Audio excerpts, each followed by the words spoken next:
That's a fall. That collapsed building. We can use it to cross.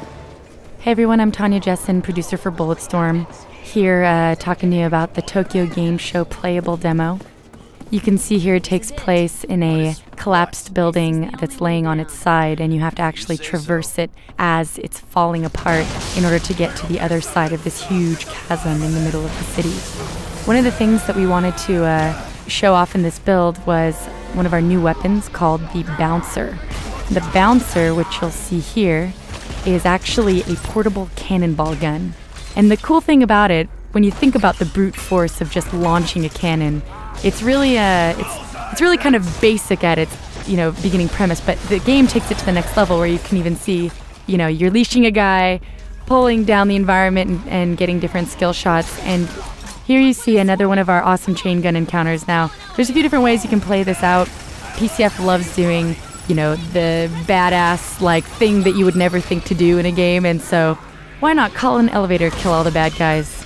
I think it could be a little bit more fun than even mowing them down with a chain gun. Killing as an art form!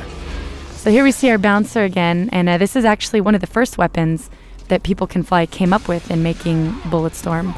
And it's taken on many different forms over the past few years. At one point, it even lit guys on fire, it exploded shrapnel, and we spent a very long time manipulating the best way to play with this weapon, and I think that we've definitely found the Bulletstorminess of it.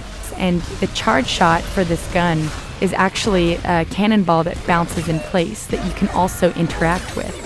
So once it's bounced once, if you hold down the trigger, it'll continue to bounce, and so you can do that around corners or try to flank the enemy in interesting ways. This was also one of the first levels that we started toying with kicking guys over ledges when we first prototyped it, and adding the scream as the guys fly down, and then that became a core game mechanic where we wanted levels that had a lot of ledges that you could kick guys off of if you so chose. There you can see the bounce of the cannonball gun. It bounces in place multiple times and allows you to kick it and leash it around and get different skill shots. Whoa! Looks like Big Brother wants his lunch money! And that is our Cannoneer, the mini-boss that you meet that uses the Bouncer against you. Bullets aren't doing shit! Thanks guys, hope you enjoyed the demo.